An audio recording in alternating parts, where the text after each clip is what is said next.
Ahora eres familia, paga tu parte, declaró mi familia en la reunión familiar, exigiendo la mitad de mis ingresos.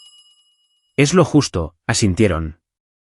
Sonreí con ironía, y sus sonrisas de suficiencia se desvanecieron rápidamente cuando respondí, entonces, no les importará si yo. El aire en la sala de mis padres era denso, pesado, con una expectativa que no lograba identificar del todo. Me senté al borde del sofá floreado, con las rodillas juntas, mientras mis ojos recorrían el círculo de rostros familiares. Mi hermano, Silas, se reclinó con los brazos cruzados. La tía Katrina sostenía su té como si fuera un escudo, y mi prima Yanelle jugaba con su teléfono, esperando a que comenzara el espectáculo. En el centro, mi madre, Lorraine, estaba sentada muy erguida, con las manos entrelazadas, como si presidiera una junta directiva. Se aclaró la garganta, la señal para que todos escucharan. Ahora eres familia, dijo, con su voz aguda y decidida. Paga tu parte. Por un momento, pensé que había oído mal. Luego, mi padre, Marlin, intervino asintiendo con gravedad. La mitad de tu sueldo, así es como siempre lo hemos hecho. Quien más gana, contribuye al fondo familiar. Parpadeé, tratando de mantener mi rostro neutral. La mitad de mi sueldo. Trabajaba hasta altas horas de la noche analizando hojas de cálculo, sobreviviendo a base de cafeína y fechas de entrega. Y ahora querían que les entregara la mitad de mi cheque como si fuera un diezmo. La mirada de Lorraine se clavó en la mía. Es tradición, cariño. Nos cuidamos unos a otros. Se me revolvió el estómago. Tradición. Recordé tener 22 años, cubriendo la matrícula de Silas cuando sus becas no alcanzaron, pagando las facturas médicas de la tía Katrina, y haciéndome cargo de la cuenta del supermercado más veces de las que podía contar. Pero esto era diferente. Esto no era una ayuda. Era una exigencia. Silas se movió incómodo, pero no dijo nada. Yanelle sonrió con aire de suficiencia. La mandíbula de mi padre permaneció firme, y mi madre, siempre la directora de orquesta, esperó a que yo obedeciera. Me recliné, dejando que una lenta sonrisa se extendiera por mi rostro. Entonces, no les importará si yo. Mis palabras quedaron suspendidas en el aire, y por primera vez, su arrogante seguridad vaciló. Me aferré a ese destello, sabiendo ya que me llevaría a la tormenta que estaba a punto de desatarse. Su exigencia resonó en mis oídos mucho después de que saliera de esa sala. La mitad de mi sueldo, dicho como si fuera algo tan natural como pasar la sal en la cena.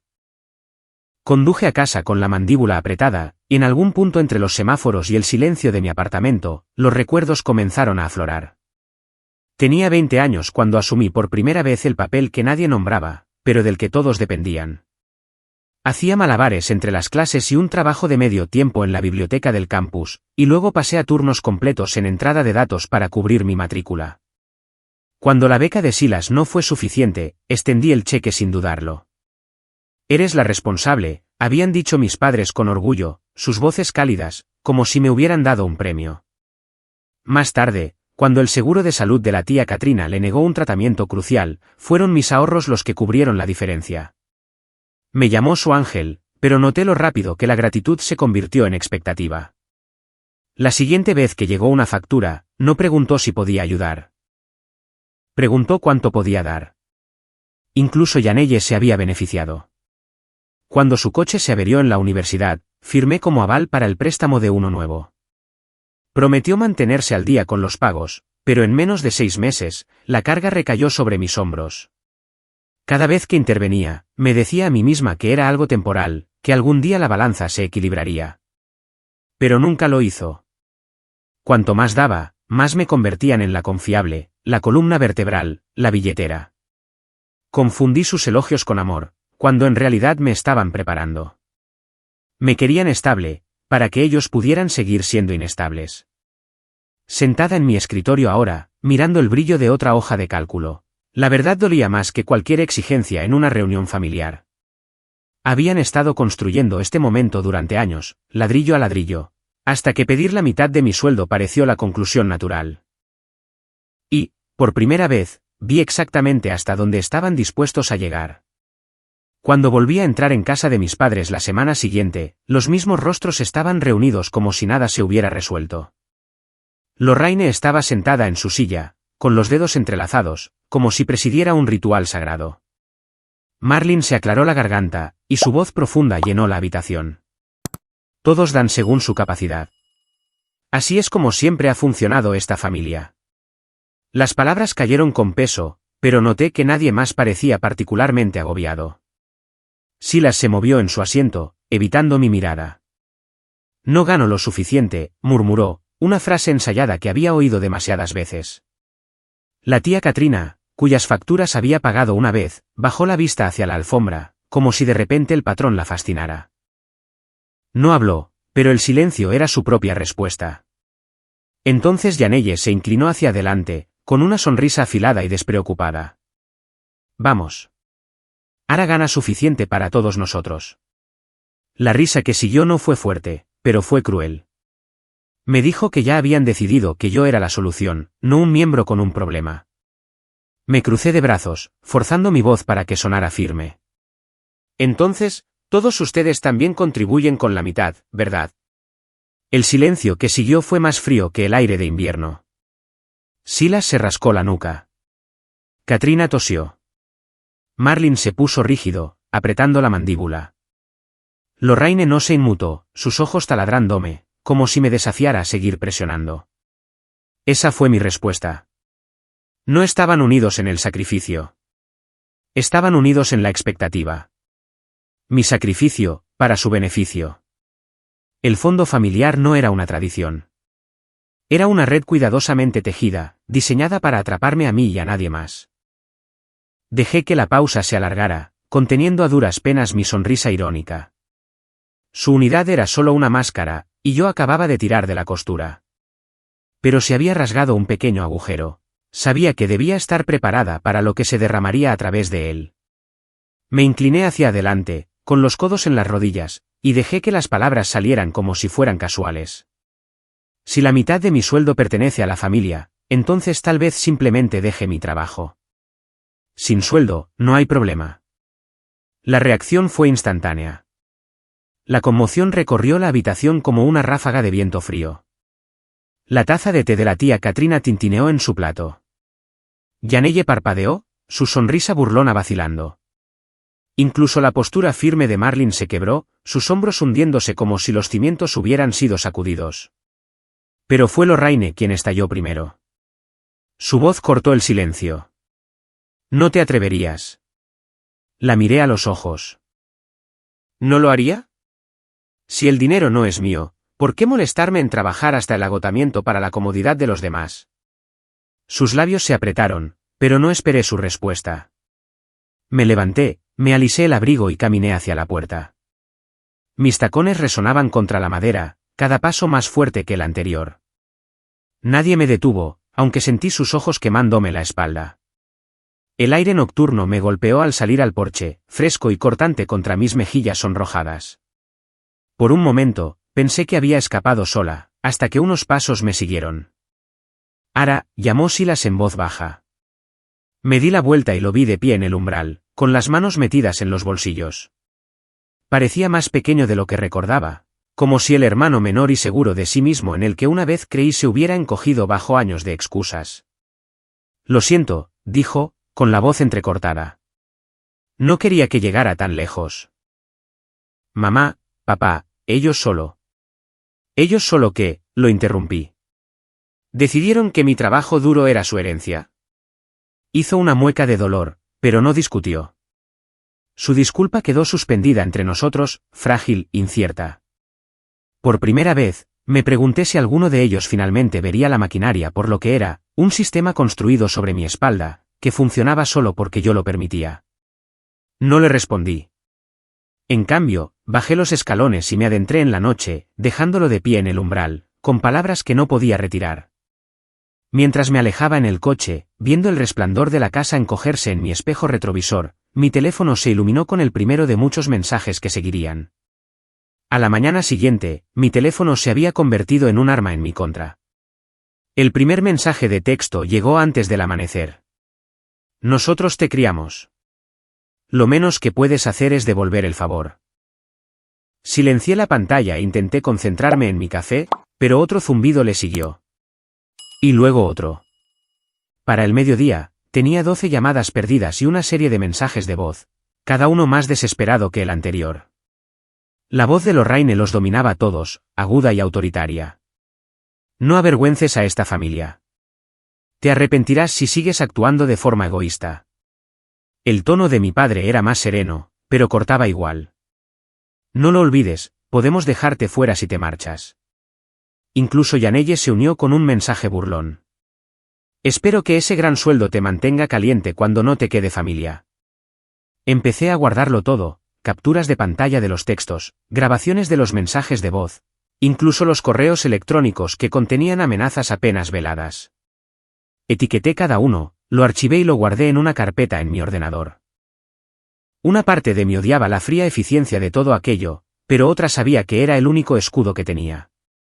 En el trabajo, intenté sumergirme en los informes de datos, pero Cassian notó la tensión en mis hombros. Se quedó junto a mi escritorio después de nuestra reunión, bajando la voz. Tienes una pinta horrible. ¿Qué está pasando? Dudé si restarle importancia, pero algo en su mirada firme me dijo que no aceptaría una respuesta a medias. Así que se lo conté, quizás no todos los detalles, pero lo suficiente para que entendiera por qué mi teléfono zumbaba como una colmena de la que no podía escapar. Apretó la mandíbula. Eso no es una familia. Eso es depredación. Necesitas protegerte. Bloquea tus cuentas. Revisa tu crédito 2 veces. Asegúrate de que nadie haya puesto su nombre junto al tuyo. La idea me provocó un escalofrío. Había estado tan concentrada en los golpes emocionales, que no había considerado los prácticos. Cuentas bancarias, registros de propiedad, todos los hilos invisibles que ataban mi duro trabajo a su alcance. Esa tarde, en lugar de ir a casa, conduje hasta el banco. Cambié mis credenciales de acceso, añadí alertas de seguridad y pedí que marcaran cualquier actividad inusual. Cuando salí, el aire de otoño se sentía más fresco, más limpio, como si hubiera dado un pequeño paso hacia la recuperación del control. Pero los mensajes no cesaron. De hecho, se volvieron más agudos, más frenéticos, más coordinados, como una manada rodeando a su presa. Y una noche, tarde, cuando el zumbido finalmente se silenció, me di cuenta de que la calma no era un alivio. Era la advertencia antes del siguiente ataque. La llamada llegó en medio de mi hora de almuerzo. Casi ignoré el número desconocido, pero algo en mi instinto me dijo que respondiera. ¿Señorita Bickham? Soy Sandra, del First National Bank. Hemos detectado un intento inusual de retirar $4.500 de su cuenta. ¿Autorizó usted esta transacción? Mi tenedor se quedó congelado a medio camino de mi boca. No, en absoluto. Sandra dudó, y luego continuó con cuidado. Parece que alguien intentó vincular el depósito de su nómina a una cuenta secundaria.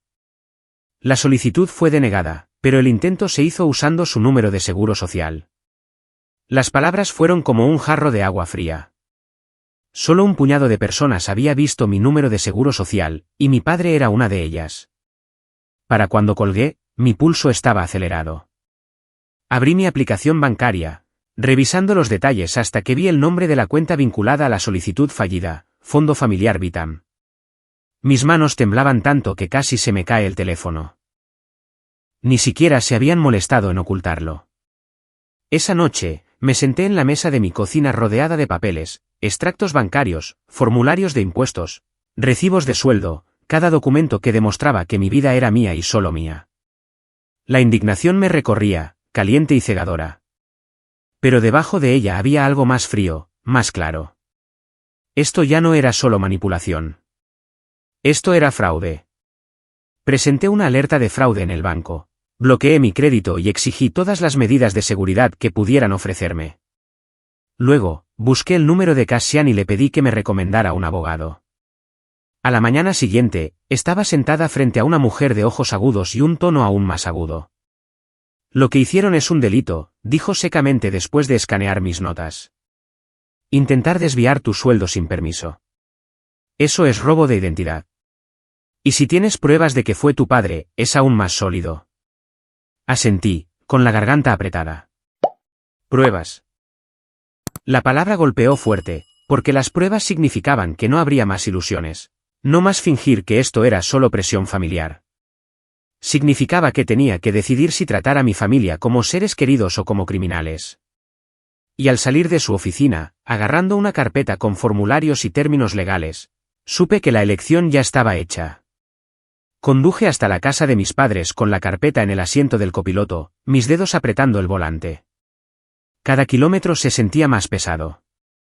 Pero sabía que si no los enfrentaba ahora, cargaría con el peso del silencio para siempre. Estaban todos allí de nuevo, reunidos como antes, como si estas reuniones se hubieran convertido en una especie de tradición retorcida. Lorraine estaba sentada en su lugar habitual, regia e inflexible, mientras Marlin se reclinaba como un hombre que ya había ganado la discusión. Puse los papeles sobre la mesa de centro. El banco me llamó. Alguien intentó desviar mi sueldo. Usaron mi número de seguro social. La cuenta estaba etiquetada como Fondo Familiar Vitam. ¿Quieren explicarlo? Lorraine no se inmutó. Echó un vistazo a los documentos, y luego me miró con una sonrisa fría. Somos familia, Ara. No es robar si es nuestro. La habitación pareció inclinarse por un momento. Esperé a que alguien, cualquiera, la corrigiera, pero el silencio se hizo denso. Silas bajó la cabeza, la vergüenza ardiendo en su rostro. Janelle soltó una risa nerviosa, jugueteando con su teléfono como si esto fuera una broma incómoda que pasaría pronto. Los miré a uno por uno. Han aceptado mi ayuda antes, mi dinero, mi tiempo. Y seguí dando, pensando que era amor, pensando que era un deber, pero esto es fraude, y no voy a seguirles el juego. Marlin se movió, su voz baja. Estás haciendo esto más difícil de lo necesario. Cerré la carpeta de golpe.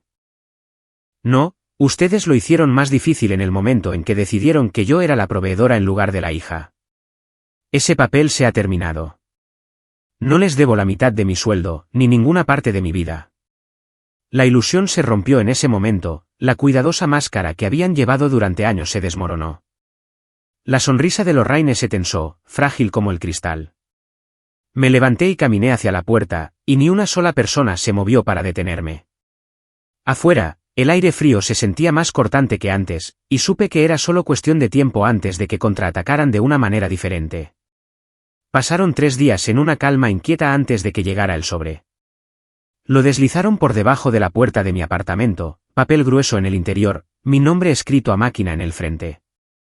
Por un segundo, pensé que podría ser una rama de olivo, algún torpe intento de disculpa. Luego lo abrí. Dentro había documentos legales que exigían que entregara el 40% de mis ingresos cada mes al Fondo Familiar Vitam. Mis ojos recorrieron las líneas, incrédula. Incluso había una firma en la parte inferior, la mía, supuestamente, pero yo conocía mi letra, y esta no era. Los bucles eran demasiado anchos, los trazos demasiado pesados. Entonces lo vi, el mismo floritín que usaba la tía Katrina cada vez que firmaba tarjetas de cumpleaños.